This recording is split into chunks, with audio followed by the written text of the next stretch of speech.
Kami akan membacakan CV-nya, yaitu Dr. Erwin Kristianto, Magister Gizi, Spesialis Gizi Klinik. Beliau lahir dari Malang, 26 Desember 1970, menempuh pendidikan di Universitas Brawijaya pada tahun 1998, kemudian Magister Ilmu Gizi FKUI 2006, dan spesialis gizi di tempat yang sama pada tahun 2007, dan beliau bekerja sebagai dokter spesialis gizi klinik di Hospital Pekanbaru dan dosen klinis di Fakultas Kedokteran Universitas Riau, dan dosen tidak tetap juga pada program studi ilmu gizi Universitas Islam Negeri Sultan Syarif Kasim II.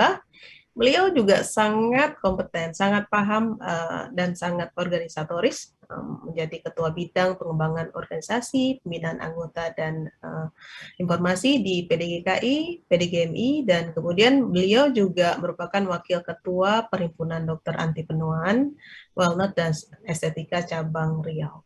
Nah, pada webinar pada kesempatan pagi hari ini, apabila rekan sejawat memiliki pertanyaan, dapat menanyakan di kolom chat di YouTube channelnya PBID. Kepada Dr. Erwin kami perkenankan. Silakan, Dokter. Dr. Lili, Assalamualaikum warahmatullahi wabarakatuh. Salam sejahtera, selamat siang teman-teman sejawat semua. Izinkan saya untuk sedikit sharing tentang pelaksanaan nutrisi pada lanjut usia dengan sarkopenia. Alhamdulillah tadi Prof. Her, terima kasih Prof. Sudah banyak sekali menyampaikan tentang permasalahan terutama gizi pada sarkopenia. Pada lanjut usia, ya.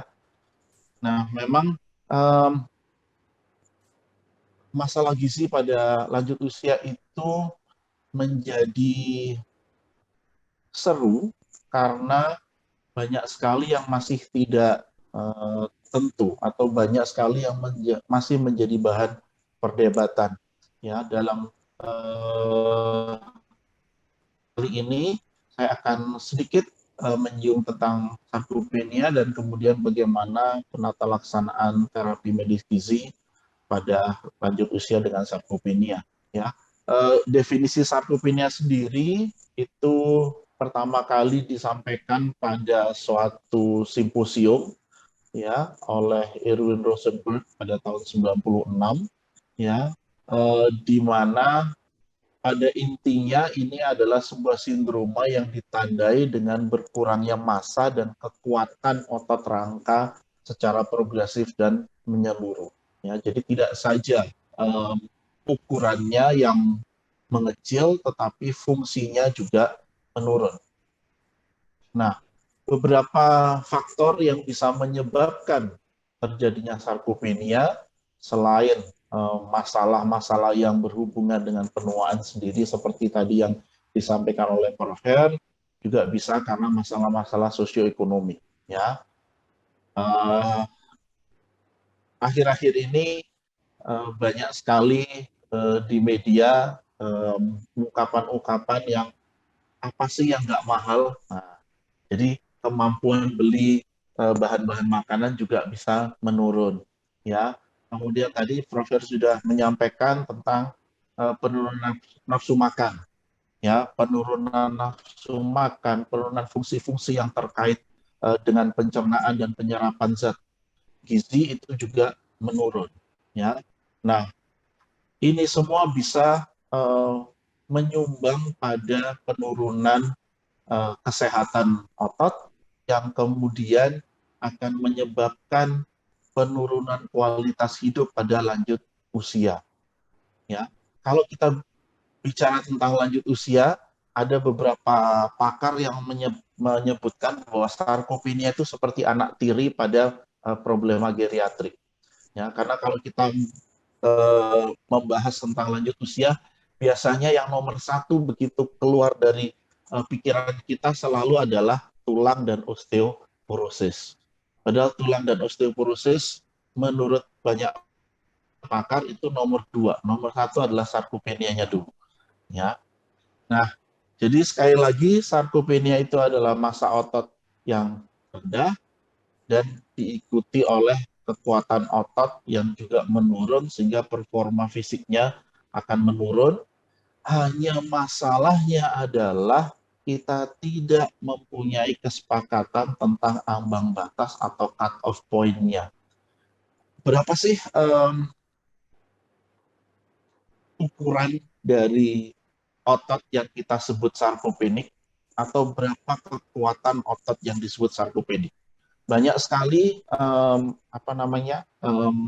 rekomendasi atau cut off point, baik dari Eropa, dari Asia, ya, kemudian ada dari negara-negara tertentu, ada di Korea, ada di Jepang, ada di Taiwan, itu berbeda-beda, ya. Nah, Indonesia belum punya. Nah, tetapi sebagai gambaran umum bahwa kalau kita mengikuti atau kita memasukkan cut off point Indonesia ke masing-masing yang sudah ada itu, maka kita bisa lihat bahwa semakin spesifik atau semakin mirip dengan populasi orang Indonesia seperti yang ada di Asia seperti Taiwan atau Korea, biasanya prevalensi sarkopenia itu jadi meningkat. Ya, ada satu penelitian yang menunjukkan bahwa kalau kita memakai batasan dari Asia itu hanya sekitar 10-15%, sedangkan kalau kita ikuti batasan dari Taiwan itu bisa naik sampai dengan 47%. Ya, nah inilah kenapa sangat diharapkan adanya satu penelitian-penelitian yang menyeluruh untuk Indonesia agar bisa ada cut off point. Memang tidak mudah, ya, karena Indonesia terdiri dari berbagai suku bangsa atau ras yang mempunyai karakteristik yang berbeda-beda. Nah, pertanyaannya adalah kapan kita harus waspada bahwa gizi pada lanjut usia itu kurang, ya.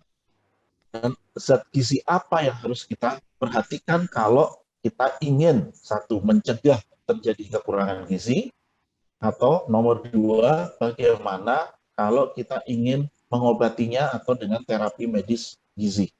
Ya, jadi saya ingin menekankan bahwa pemberian makanan pada orang sakit, ya, itu sebenarnya setara dengan pemberian obat. Yang hanya berbeda. Nah, nanti kita akan bahas karena dari tadi pertanyaannya kan lemak ini, garam ini. Nah, nanti kita lihat apakah memang harus seperti itu, ya.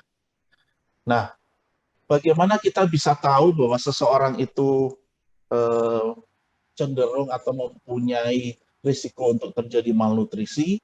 Kalau pada lanjut usia, itu kita melakukan yang namanya screening, jadi assessment status gizi.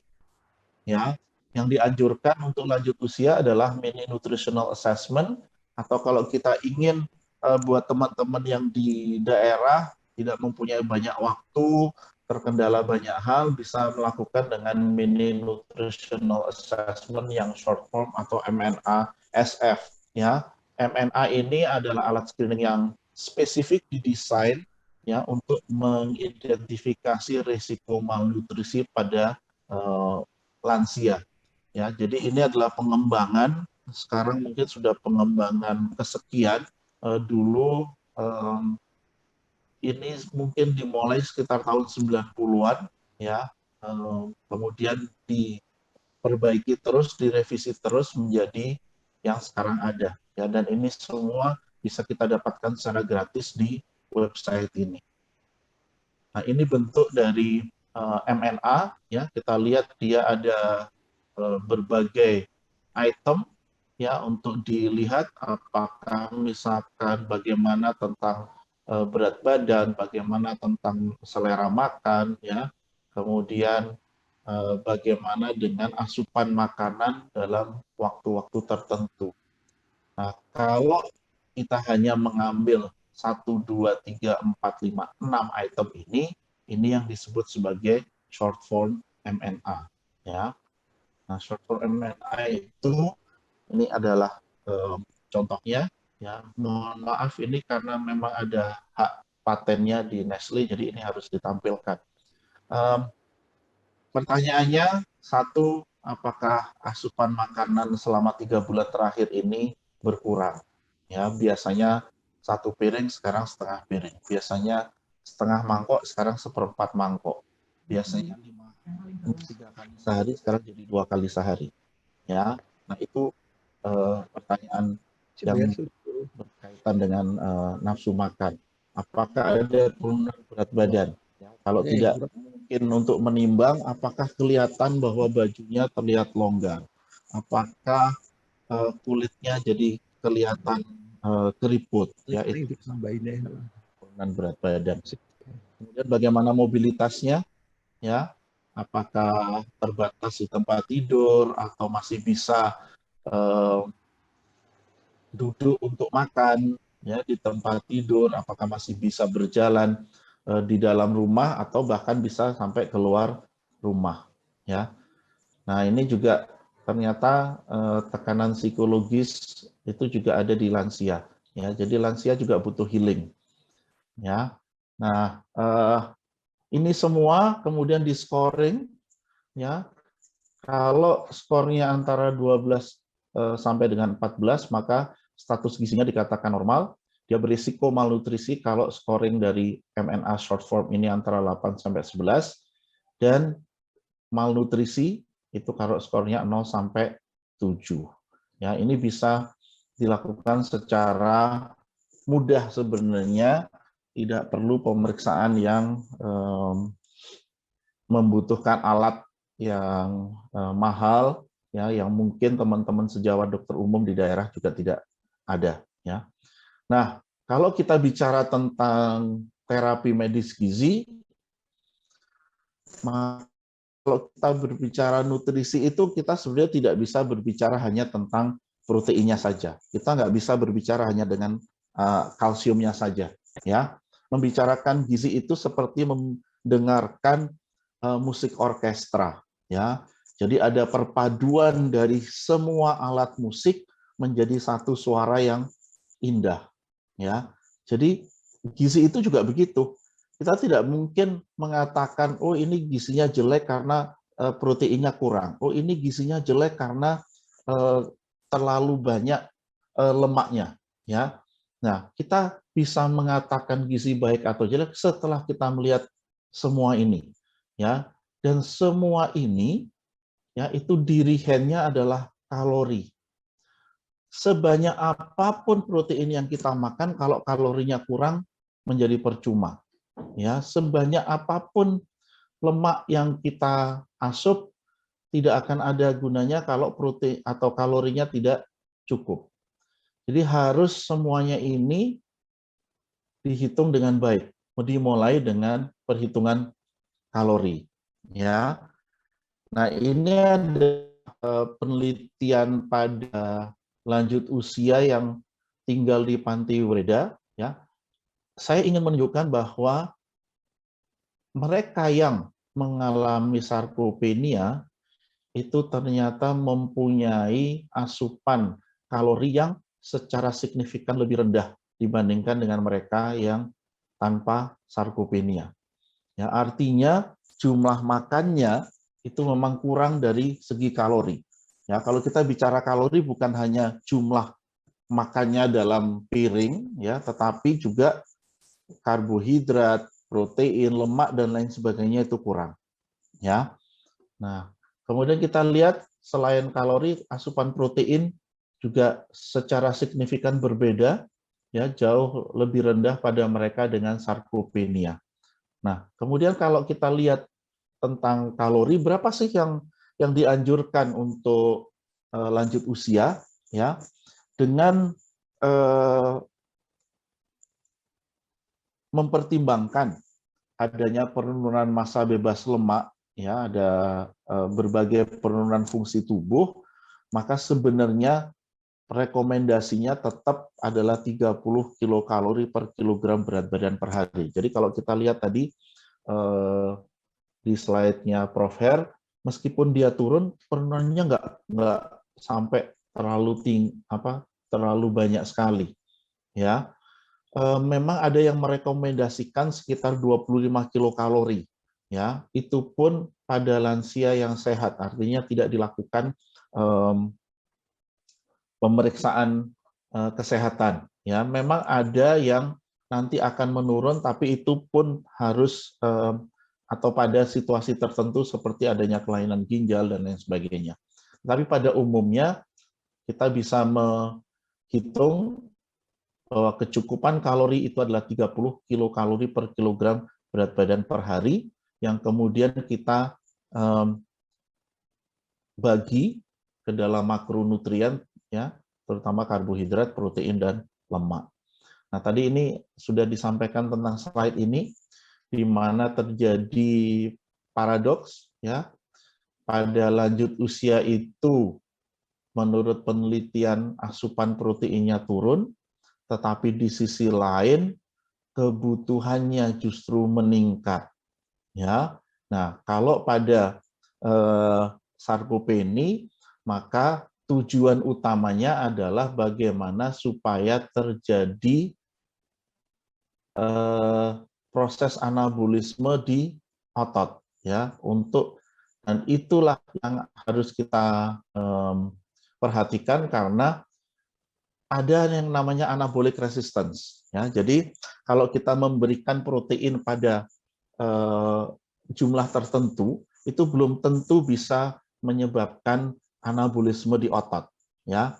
Jadi ada garis ambang batas yang harus kita lewati kalau kita ingin mendapatkan efek anabolik dari protein itu.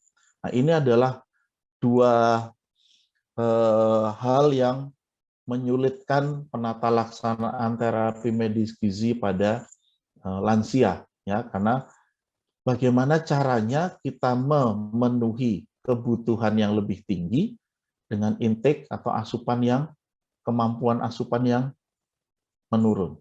Ya, ini tantangannya berat sebenarnya. Ya. Nah, kalau pada lansia, maka anjuran untuk pemenuhan asupan protein tetap adalah sekitar 1,1 gram per kilogram berat badan. Ya, kalau dia asupannya seperti rekomendasi umum, maka menurut penelitian itu masih belum bisa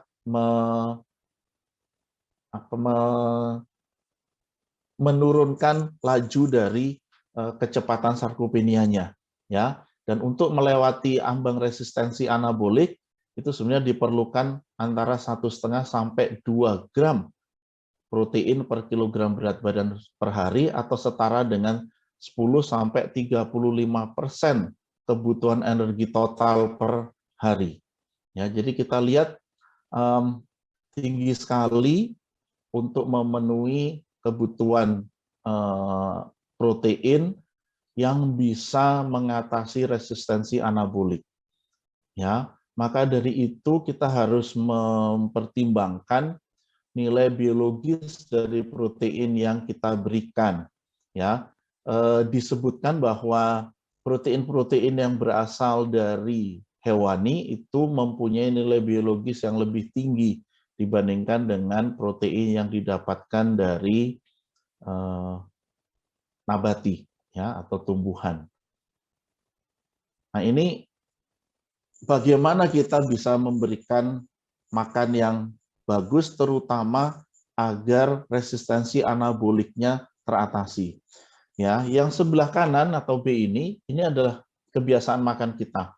Biasanya kita makan pagi itu proteinnya tidak terlalu tinggi, ya. Semakin siang, semakin malam biasanya proteinnya akan meningkat.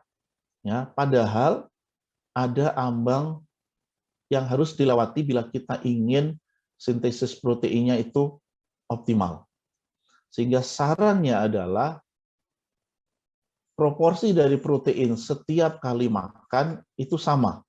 Ya, kalau tadi disebutkan sekitar 30 atau 10 sampai 35% dari kebutuhan energi total per hari, maka baik pagi, siang, dan malam itu harusnya proporsi proteinnya sama. Ya, jenisnya apa itu nanti bisa kita tentukan, tetapi kalau bisa sama semua agar ambang batas untuk anaboliknya bisa tercapai. Ya. Nah, kalau tidak bisa terpenuhi hanya dari 3 kali makan, maka di tengah-tengah atau di antara waktu makan bisa juga kita selipkan makanan ringan atau suplementasi protein di antara 2 waktu makan. Ya, nah nanti kita lihat bagaimana cara atau tips-tips untuk melakukan ini. Nah, untuk menentukan apakah protein itu mempunyai kualitas yang bagus atau tidak, sebenarnya juga ada beberapa alat bantu untuk menilainya, ya. Nah, tetapi yang saya ingin sampaikan di sini adalah yang alat yang bisa mengukur, ya, atau ini sebenarnya scoring system yang bisa mengukur berapa banyak sih asam amino itu yang benar-benar diserap di usus halus, ya. Jadi berbagai macam penilaian itu ada, tetapi menurut saya yang paling bisa kita lihat atau yang paling bagus itu adalah yang DIAAS ini, atau Digestible Insensible Amino Acid Score, karena dia melihat berapa banyak asam amino yang dicerna dan diserap di ileum. Ya, nah ini adalah scoring dari DIASS ini. Ya, jadi kita lihat bahwa pada umumnya memang protein hewani itu memiliki scoring yang lebih tinggi dibandingkan dengan protein nabati. Ya, tetapi bukan berarti bahwa kita harus memilih semua. Ya, ingat bahwa makan itu tidak seperti matematika bahwa karena baik maka kita setiap hari harus telur. Ya, setiap hari harus ikan, tidak. Semua bisa kita kombinasikan sesuai dengan selera. Ya, nah kita bisa lihat bahwa di puncak dari scoring ini masih adalah susu. Ya, nah kemudian diikuti oleh telur, kemudian daging sapi, kemudian isolat whey protein, ya, daging ayam. Ya, tapi semuanya sebenarnya masih bisa kita gunakan. Nah, tadi sudah kalori dan protein. Nah, yang sering atau masih menjadi bahan perdebatan adalah tentang pemenuhan mikronutrien. Ya, tadi sempat disinggung oleh Prof. Hertanto bahwa ada beberapa nutrien yang kebutuhannya meningkat. Ya, ada beberapa nutrien yang asupannya menurun. Ya, nah menurut penelitian maka perbedaan antara lansia dengan sarkopenia dan lansia tanpa sarkopenia ada beberapa asupan yang lebih rendah, ya. Antaranya adalah asam lemak omega 3, vitamin B6, asam folat, vitamin E dan magnesium yang 10-18% lebih rendah, ya. Nah, menurut penelitian yang sama, maka kadar yang lebih rendah ini bisa diatasi dengan suplementasi.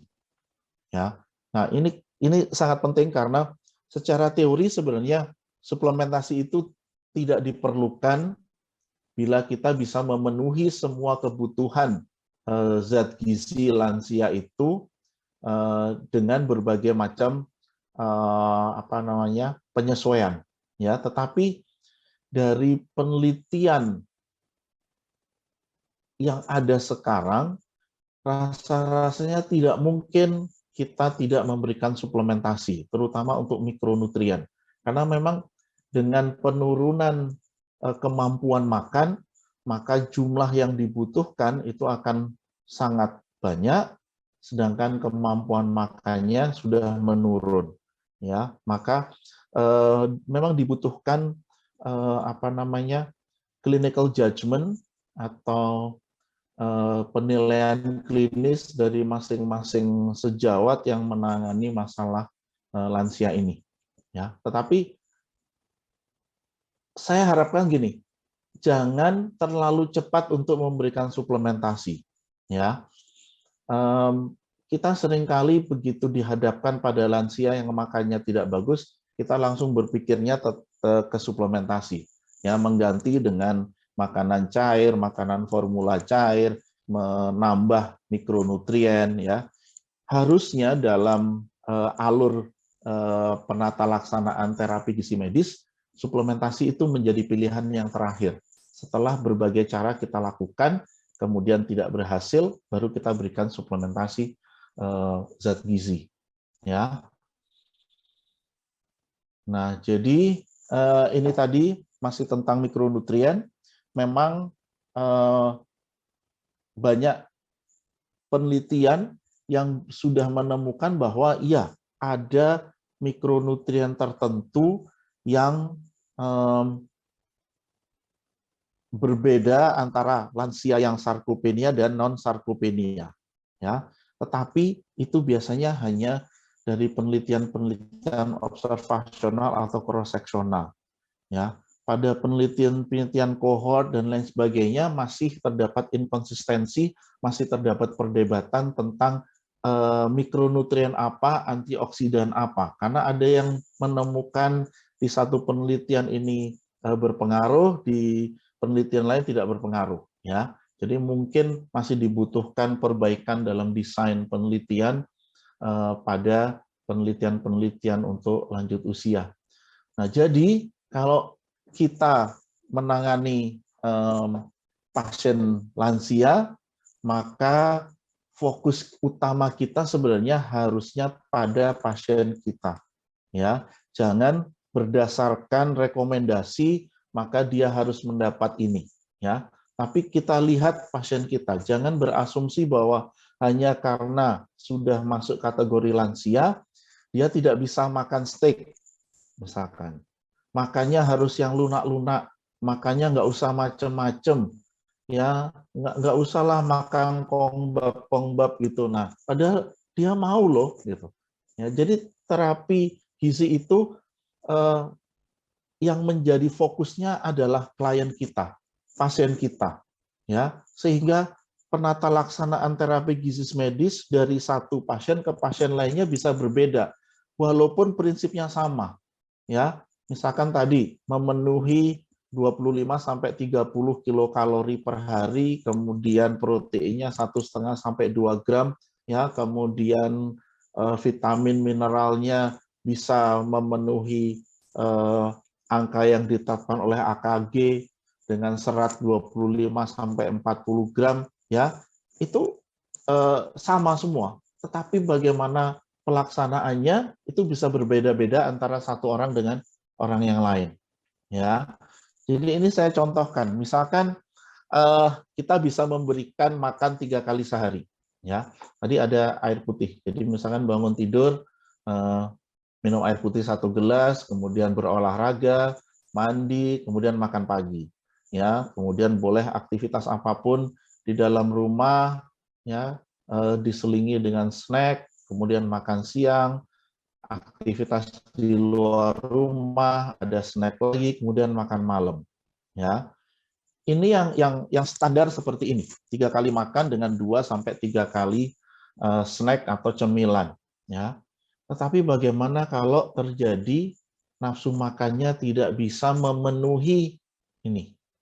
Ya, secara umum tadi sebenarnya sudah disampaikan mulai dari sesi pertama bahwa untuk kebutuhan makan untuk lanjut usia itu agak berbeda dengan anak-anak dan dewasa. Ya, kalau kita lihat dari piring makannya itu tidak dibagi 3. Ya, kalau saya lebih cenderung ini saya bagi 4. Jadi 1/4 adalah karbohidrat, kemudian 1/4 adalah protein, 1/4 adalah sayur, dan 1/4 adalah buah. Ya, nah karena buah dan sayur juga adalah sumber vitamin, mineral, dan juga serat, ini dijadikan 1. Ya, jadi yang penting karbohidratnya jangan terlalu banyak seperti orang dewasa. Ya, tetapi yang harus diperhatikan adalah jumlah karbohidrat dan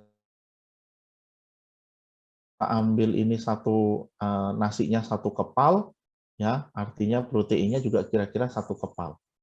Nah, bagaimana kalau dia tidak bisa makan sebanyak itu? Ya, kita bisa membaginya menjadi porsi yang kecil dan waktu makan yang lebih sering. Ya, tetapi tetap aktivitas itu tidak boleh dibatasi. Kalau dia bisa belanja, silahkan. Kalau bisa masak sendiri, silahkan. Ya, eh, seperti yang saya sampaikan tadi. Silakan. Ya, terima kasih. Jadi tadi saya menyampaikan kalau misalkan dia tidak bisa dalam porsi besar, maka kita bagi menjadi porsi kecil. Nah, bahkan kalau perlu kita berikan adanya suplementasi tadi sebagai sarana terakhir, ya. Nah, kalau tadi Prof. Her juga sudah menyinggung tadi minum misalkan ya. Minum itu sebenarnya kita terlalu terpaku pada 2 liter per hari, 1,5 liter per hari, ya. Padahal kalau kita lansia itu misalkan ya, contohnya dia bangunnya 10 jam gitu. Berarti 10 jam itu per jamnya kita bisa bagi. Minumnya sedikit-sedikit dan dengan minum sedikit sebenarnya tidak akan memicu keinginan untuk buang air kecil. Ya, kalau misalkan kita khawatir tidur malamnya terganggu karena buang air kecil, berarti kita coba memadatkan ya menjadi sekian jam. Nah itu kita bagi. Ya misalkan 1 jam 250 cc misalkan ya itu akan bisa menurunkan frekuensi dari buang air kecil. Sama dengan makan. Jadi kalau kita menghitung ternyata bisanya dia adalah hanya 3 kali makan, kemudian kita berikan, kalau terakhir ini kita berikan makanan atau suplementasi di antara makan itu. Nah, tetapi ingat, biarkan lansia itu beraktivitas seperti biasa. Ya, kalau dia sukanya nyanyi, main gitar, ya silahkan. Kalau ada lansia yang masih main VR, ya nggak apa-apa, gitu. Ya, ada yang inginnya bersosialisasi nongkrong di pos ronda atau apa ya silahkan gitu. Nah jadi tidak terlalu harus dibatasi. Nah ini kalau kita tidak bisa atau lansia tidak bisa makan makanan yang keras-keras, maka kita bisa memodifikasinya menjadi makan yang lunak. Nah tetapi ingat makan yang lunak itu masih tergantung dari seleranya. Ya jangan semuanya di blender dijadikan satu, nggak enak. Ya, nah kalau memang tidak bisa makan karena giginya kalau dibuat mengunyah sakit ya dan lain sebagainya baru kita modifikasi. Tapi jangan dimodifikasi makanannya karena kita beranggapan orang tua nggak bisa makan yang keras-keras. Ya, lihat dulu kondisinya seperti apa. Kalau tidak bisa karena makanannya terlalu keras, baru kita modifikasi. Ya, nah sama. Kalau dengan modifikasi yang lunak tidak bisa, maka baru kita berikan makanan yang lebih lunak lagi. Kita blender, bahkan makanan yang cair bisa kita kombinasikan, misalkan antara jus buah dengan makanan formula yang cair.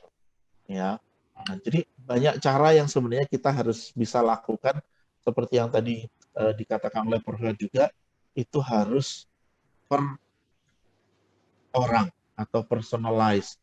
Tidak bisa kita mengatakan bahwa semuanya sama, nggak bisa. Dari satu pasien ke pasien lainnya pasti berbeda. Nah, saya kira itu tambahan dari saya, Dokter Lili.